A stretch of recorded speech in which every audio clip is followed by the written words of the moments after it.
Tonight we're going to look at the implications of substance abuse as we continue our series on raising healthy kids. And I know this is a touchy subject. And statistically, in a room this size, it touches some of your homes. We can't pretend it's not there. So what I'd like you to do is take a minute, since you're seated with families, work together with a partner or family, just discuss for 1 minute what are the top 6 killers of children and teens in our country. I'll give you 30 seconds. Go ahead. Talk. This is your time to talk in chapel or church. Go. See if you can come up with it.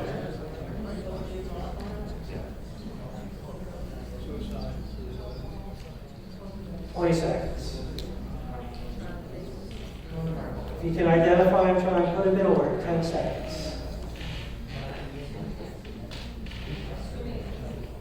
5, 4, 3, 2, 1. Ready?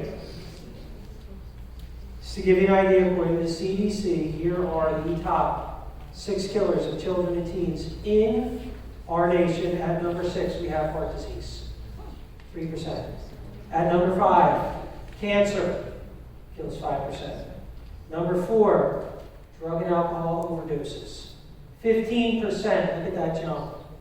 Number 3, homicide, 16%. Number 2, suicide, 18%, tomorrow night's topic. And the number 1 killer of children and teens in our nation, accidents, 41%. Just statistically, face value, some of the things I look at that and I conclude, first of all, there's a huge drop between number 1 and number 2, and another huge drop between number 4 and number 5. The second, 89% of child and teen deaths, numbers 1, 2, 3, and 4 combined, 89% are preventable. Cancer and heart disease, factor them in. You know, the risk can be reduced significantly with healthy life choices, but those top 4 are 100% preventable. And there are several things these statistics don't show, specifically concerning the top 4 causes of death among children and teens, like, sadly, the number of child and teen overdose deaths, homicides, suicides, and accidental deaths. They've all risen in the last 10 years. The most significant rise is in number 4, which is part of the reason why I'm talking about it tonight. The death rate for overdose deaths for drugs and alcohol has tripled among children and teens. Young children dying mostly from accidental ingestion.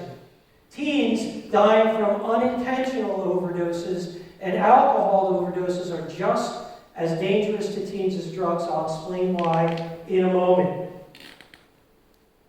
I've been a pastor for about 20 years. One of the most disturbing things I've ever had to do was about 5 years ago when I did the funeral for a 3-year-old who found his parents' heroin stash. 2 years later, I did his father's funeral. This is not uncommon.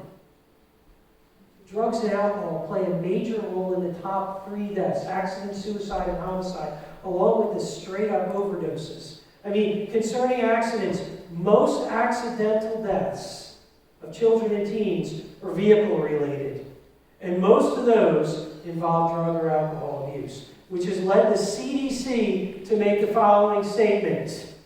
Quote, the total death rate for those aged 10 to 19 rose 12% between 2013 and 2016, mostly due to an increase in deaths from accidental injury, homicide, and suicide. The primary cause of injury deaths were motor vehicle accidents, suicides, firearms-related murders, and drug overdoses. So help me draw a conclusion. If you want to raise healthy kids, including kids who survive childhood, what are some practical steps to take?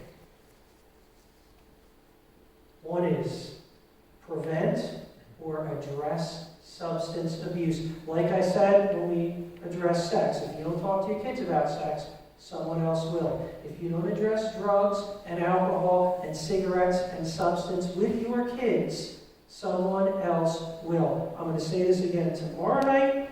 I'm going to share it with you tonight. When it comes to substance abuse and self-harm, by that I specifically mean cutting, those are two things children are typically introduced to. They don't stumble upon it on their own. They have a friend, an older brother or sister, someone online who introduces them to drugs and alcohol, who introduces them to self-harm. Be aware of that. Be aware of who they run with. So let's start with Jesus. How can Christ help us address this issue? In John 10, Jesus Christ compares himself to a shepherd, and he compares his followers, people, to sheep. And you got to remember, back in Israel, there were a lot of shepherds. So they understood this metaphor right away. Sometimes it's lost on us. First of all, shepherds, they didn't drive their sheep from behind. The shepherd walked ahead, the sheep followed the shepherd. And the sheep, they were important to the shepherd. So the shepherds knew their sheep, and the sheep knew their shepherd. And as long as they were with the shepherd, the sheep were safe. It's when they were lured away that they fell into trouble. And I'm going to make a parallel here. Drugs and alcohol have a tendency to lure children and teens and people away. I'm not just talking about heroin or meth. Some of the most abused drugs in our nation right now, far more likely that high school kids get involved with than heroin, is prescription drugs. So listen to the words of Jesus Christ in John 10. We'll try and glean some guidance from him. He says, "Truly, truly, I say to you, he who doesn't enter by the sheepfold by the door, but climbs in another way, that man is a thief and a robber. But he who enters by the door is the shepherd of the sheep. To him the gatekeeper opens. The sheep hear his voice, and he calls out his own sheep by name and leads them out. And when he's brought them out, all his own, he goes before them, and the sheep follow him, for they know his voice. A stranger they will not follow, but they will flee from him, for they do not know the voice of a stranger." This figure of speech Jesus used with them, but they didn't understand what he was saying. So Jesus again said to them, "Truly, truly, I say to you, I'm the door of the sheep. All who came before me are thieves and robbers, but the sheep didn't listen to them. I'm the door. If anyone enters by me, he will be saved, and he'll go in and out and find pasture. The thief comes only to steal and to kill and to destroy. I came that they may have life, that they may have it more abundantly."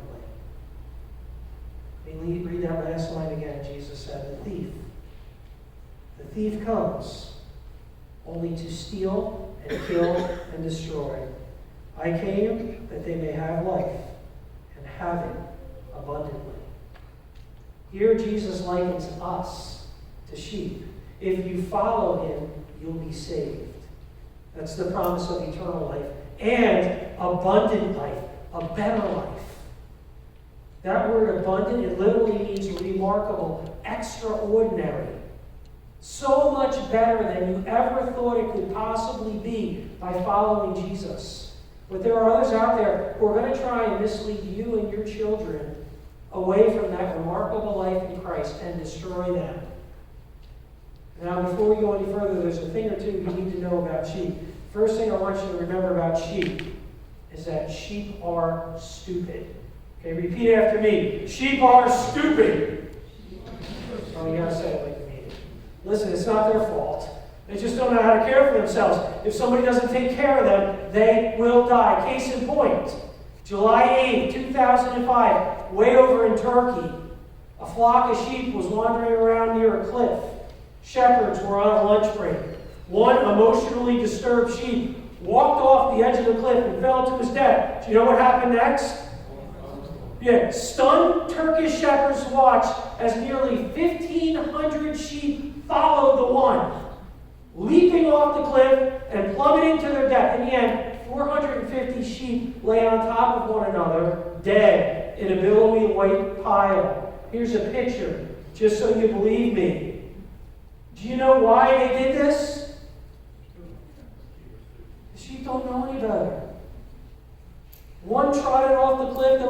followed. Isn't that crazy? I always wonder what number 1498 was thinking. Why didn't something click that this is wrong? It's not going to end well. What does that have to do with kids and drugs and alcohol, right? Are you all familiar with the term flash flooding? Flash flooding. Flash flooding is when there's not enough drugs to go around.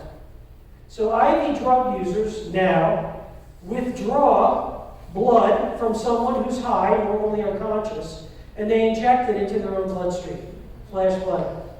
Okay, most medical professionals believe at best they will experience the placebo effect or maybe a slight buzz. At worst, they're going to get HIV, hepatitis B, or a host of other bloodborne illnesses. But they're still doing it. Why? They're desperate, foolish, controlled sheep who are led astray. How about eyeballing? How many of you know what eyeballing is? Okay, a couple of you. Thank you. Mom and Dad, you want to take note of this. High school and colleges, it's happening. Here's Time Magazine, in case you don't take my word for it. So you know I'm not making this stuff up. Eyeballing is the practice of dropping vodka or other hard liquor into your eyes. I'm not recommending you ever try this at home. It's very dangerous. For example, it can melt the cornea. That's the thin layer of skin over your eyeball. But it has the same effect as injecting alcohol, which is also taking place in high school parties and on college campuses. Except eyeballing doesn't have any risk of bloodborne illnesses. So teens, college kids can get very drunk on very small doses of alcohol. Flash flooding, eyeballing, those are now trends in our culture. Another trend, and I'm not trying to be crass, it's commonly termed butt chugging. It's very popular among teens and young adults, especially older high school and college kids. It's used often as a dare or an initiation. Alcohol is inserted like an enema, and it can get kids very drunk, very fast, on very little alcohol. And the urban legend is, with eyeballing or butt chugging, you could beat a breathalyzer. Most experts say that's not true. But the danger is, when you drink alcohol, and you drink too much alcohol the traditional way, your body's natural response is to purge out the poison, the vomit. But when kids eyeball or butt chug or inject alcohol directly into their veins, they bypass the safety valve. And the result is an increase in alcohol-related deaths, alcohol poisoning among teens. Why do they do it? You know the answer. Sheep are stupid. They don't know any better. They're not warned. This is dangerous. It can kill you. And sheep are also really heavy. You ever try to pick one up? I grew up watching Bugs Bunny cartoons. There was Ralph the sheep. The wolf would try and steal the sheep from Sam the sheepdog. So he'd pick him up and throw him over his shoulder like this. Remember Ralph and Sam? Oh, good. Somebody does. That is the wrong way to steal sheep. Do you know how much an average adult sheep weighs? In excess of 200 pounds. The way to steal them is not pick up and run like a football. If you want to steal sheep, you need to lure them away, because sheep are heavy. So we learned two things about sheep tonight. First of all, they're stupid, and second of all, repeat after me, sheep are heavy. That's right, good. That's important, because in John 10, Jesus reminds us that we and our children are like sheep. Folks, that is not a compliment. The point is, in John 10:10, you follow Jesus Christ, He's the Good Shepherd. He'll lead us to life, a remarkable life, an extraordinary life, a promise of eternal life with Him. But there are thieves out there who will lead people away and destroy them. One of those thieves is substance abuse. And I hope after tonight, you can look at children as sheep and addiction as the thief.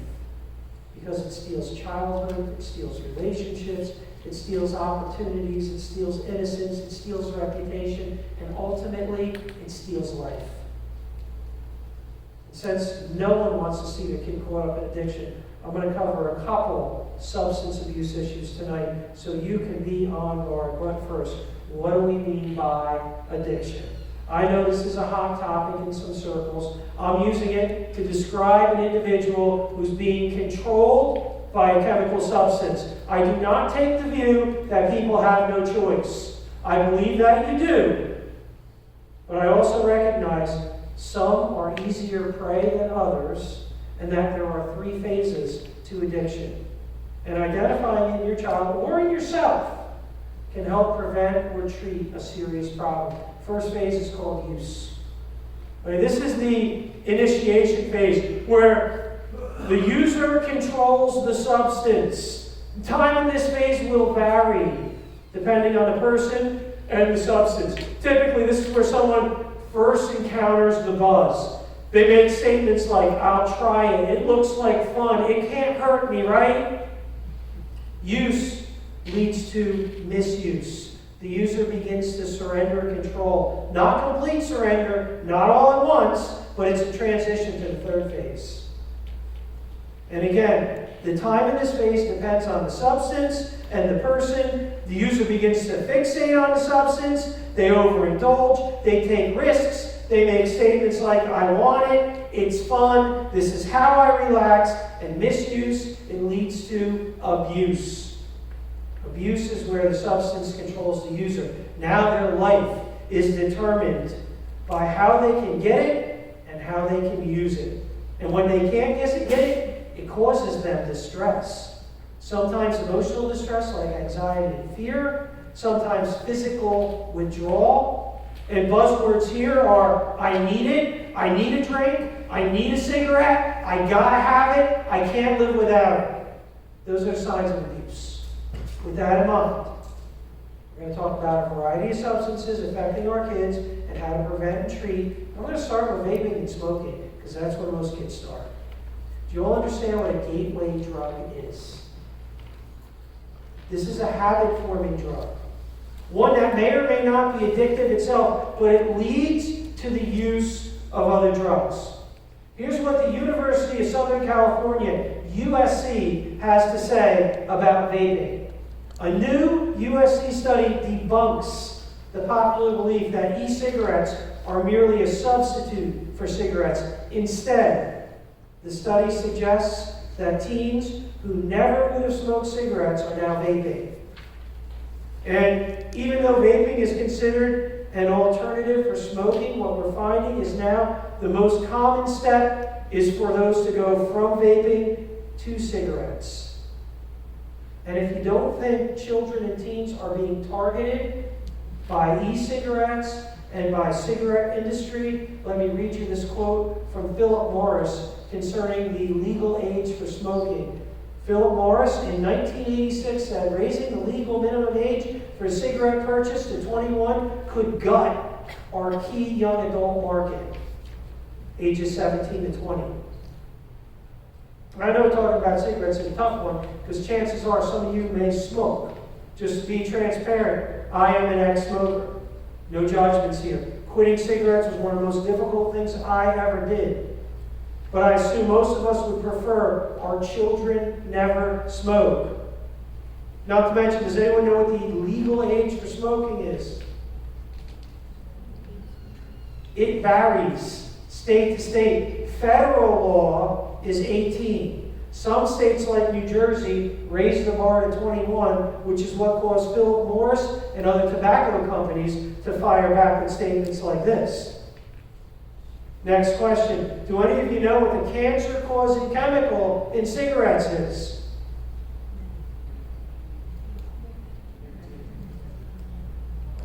It's okay if you don't. It was a trick question. According to cancer.gov, there are 250 harmful chemicals in tobacco, of which 69 are carcinogenic, including, list for you here, arsenic, benzene, chromium, beryllium, formaldehyde, nickel, vinyl chloride, several types of acid. These are all collectively referred to as hard. Let me show you why. Cigarettes, vaping, smoking pot, why this is so damaging to your lungs. It has to do with something called lung volume. I'm going to have you do a little exercise. It's a breathing exercise, so be careful where you're breathing. But I want you to follow my instructions for just a minute here, okay? Follow them closely. When I tell you, I want you all to take a deep breath and hold it. And then when I tell you, I just want you to exhale and hold it. Can we do that? You ready? Inhale. Hold. Exhale. Hold. Do it again. Ready? Inhale. Hold. Exhale. Hold. I'm going to throw a curveball here. Inhale. Hold. Exhale. Hold. Now exhale some more. Did you see what happened when you breathe normally? Your lungs don't ever all the way inflate and deflate. Most of the time, when you exhale, your lungs remain 50% filled with air. This is called lung volume. You don't just breathe because you need oxygen. Part of the reason why you breathe is because you need your body has pH regulators. And breathing helps stabilize pH in your body. It's amazing how God designed you. So most of the times your lungs remain 50% full, or if you're a pessimist, they're 50% empty. I don't care either way you want to look at it. When you take a hit of a cigarette or a joint or a vape, and then you exhale, 50% stays in your lungs. That's why it's so dangerous. Not as dangerous as nuclear war, though. How many of you favor of nuclear war? Show of hands. I've asked this question many times, no one's ever raised their hands, but anyway. Are you all threatened by nuclear war? Prospect of it? How many people have been killed by nuclear bombs in the last year? Last 10 years? Last 20 years? Last 50 years? How far back do we have to go to find deaths from nuclear atomic bombs? Hiroshima and Nagasaki. The H-bomb killed 110,000 people. It's no joke. That's an average of 1,486 people over 60 years, which is pretty terrible. Just to put that number into perspective, though, I use the H-bomb for this reason.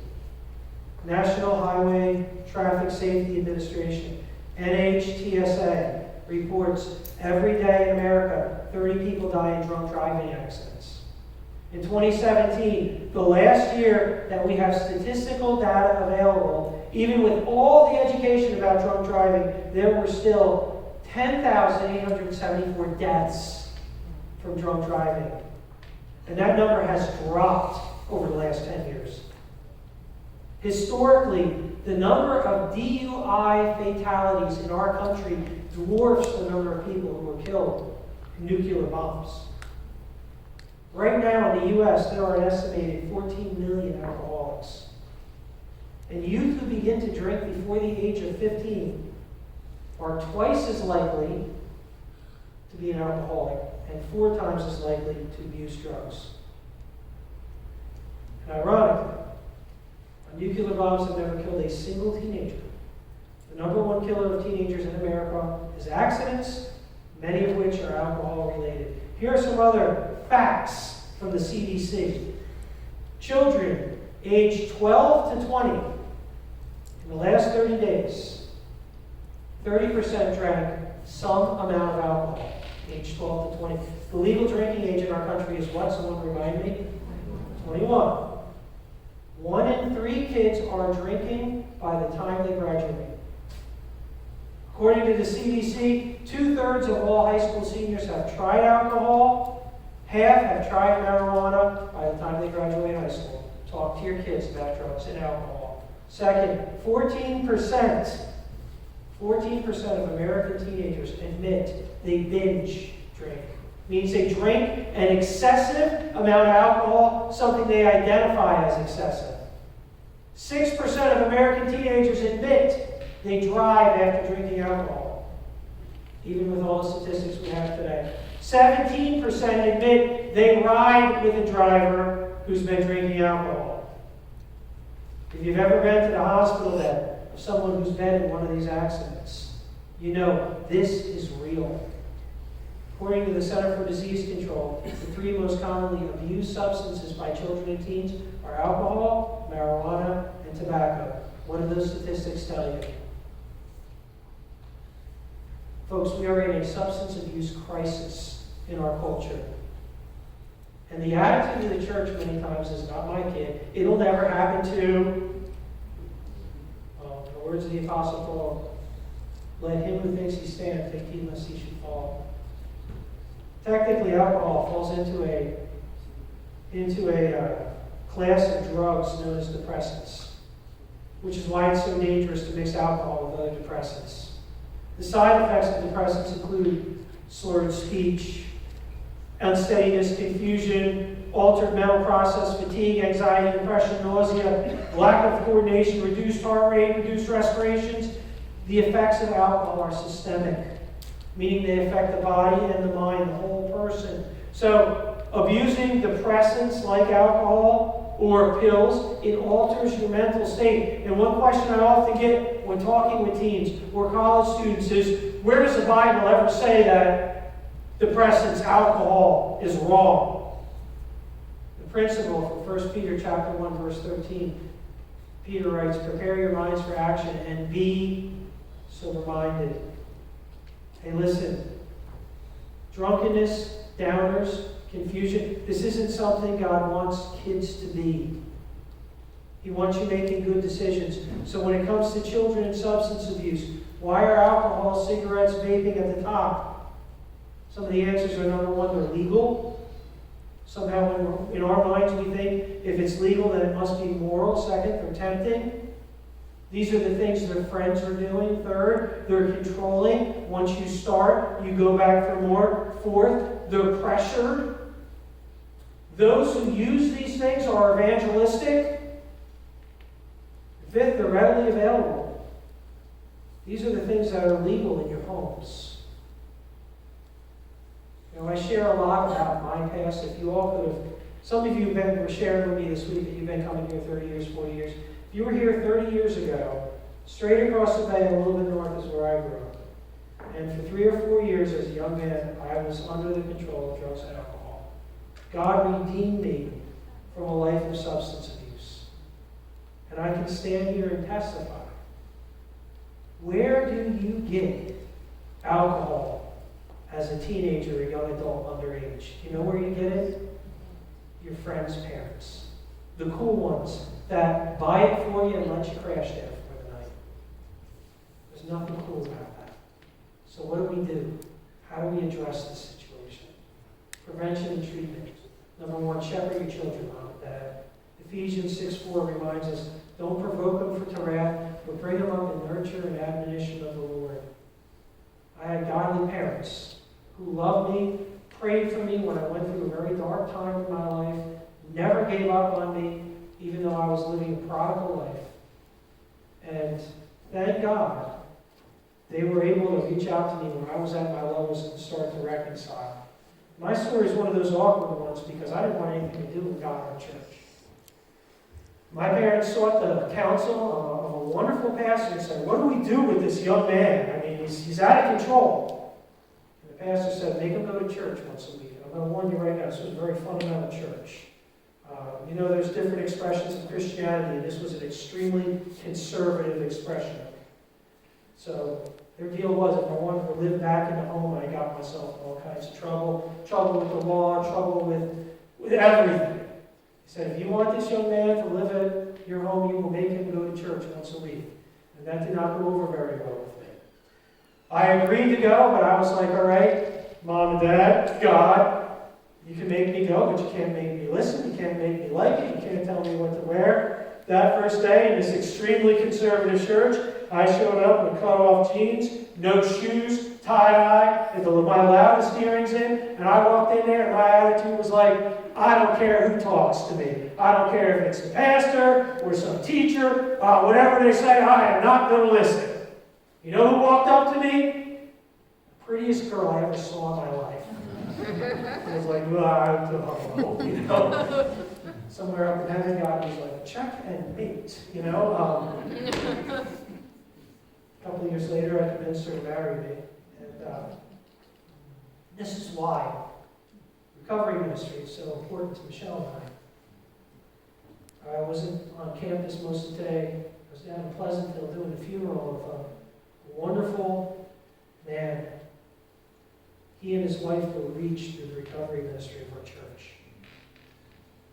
As they left the funeral, his late wife's brother was talking to me in tears. He's a believer who was out in Pennsylvania like most of you.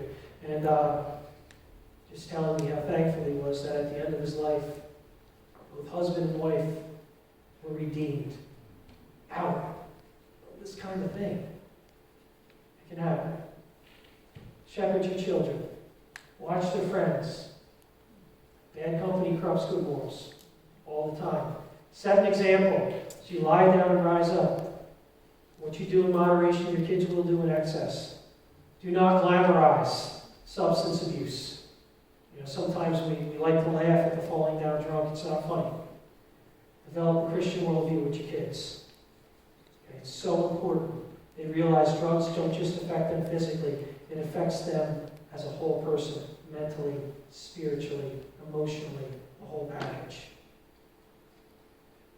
Closing thoughts on a couple of things about drugs, because drugs in home, believe it or not, the biggest things for children and teens are marijuana, alcohol, vaping. Heroin, obviously, is a big problem in our culture. We've seen a huge rise in heroin, but the average age of a person in a heroin treatment center is 23. Heroin is not necessarily a starting point. There's also been a spike in heroin use over the last few years. When you compare that to the percentage of high school seniors who smoke pot their senior year, over 1/3 have smoked pot. Percentage of high school seniors who abuse prescription drugs, admit to abusing them, 15%. Over-the-counter drugs, 5%. And other drugs, hallucinogenics, cocaine, on a much smaller basis. These facts tell us that hard drugs are not the starting point for children and teens. They're the graduation. The starting point, alcohol, marijuana, cigarettes, and vaping. Watch for those things. The average age of a heroin user in America today is 34. Not uncommon for us to encounter heroin users over the age of 50. A typical initiation to heroin is somewhere around 22 to 23. That's why the treatment age is so young. Okay, in the 12 to 17-year-old crowd, if you're concerned about heroin, it's usually smoked or snorted. I'm saying all this to say the best way to keep your kid off of heroin, or some of the harder drugs that are out there, is to make sure they never touch pot, alcohol, or cigarettes.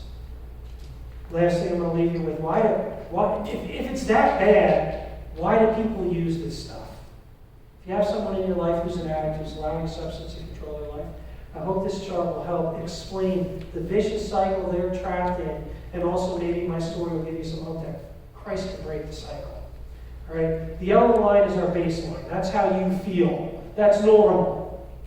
Some people don't feel normal, especially those who've been physically, emotionally, or sexually abused. They feel hurt. They feel insecure. They want to feel better. So the term that gets used often is self-medication. They're introduced to a drug. They use the drug, and instead of feeling normal, for a little while, that's how they feel. It's high. They feel great. This is phase 1 use. Most of the time when someone tries a drug or graduates to a new drug, that's what they feel, and that high is way better than what they're normal or used to feeling. I'm not going to lie. But what the thief fails to tell you is that after the effects of the drug has worn off, what happens? You feel even worse than you did before. This is the hangover. This is the crash. This is jonesing. This is the thief. He stole something from you. And so use progresses to misuse. This is what it looks like. The user goes chasing that high, but they never reach that first high. In almost every case, what do you notice? the next high is not as good as the last high, and the crash is even lower, until sooner or later they're using the drug just to feel normal. And even that's elusive. Now, the cycle continues until you're forced to break it. And breaking this cycle is scary to an addict. It's like taking away a part of their life. They crash and they feel horrible. And that's why those who are getting off of drugs and alcohol need support. And while they're in that cycle, they will lie, steal, and do whatever is necessary to get that drug. And they will graduate to stronger drugs because their body will develop a tolerance to it. And the best place to intervene, the best place to stop your kids from ever going there is to get them before they even start using. And you've got to be intentional about this. Because, folks, kids are sheep. And I know it sounds harsh. Sheep are stupid. They'll do things they shouldn't do. They'll try things they shouldn't try. They'll try to be cool. They'll be pressured into doing something. And sheep are heavy. They can be misled. The most influential people in a child's life remain parents. And throughout this series, I'm calling on all of us, myself included, to parent. Talk to your kids about drugs and alcohol. Let's pray.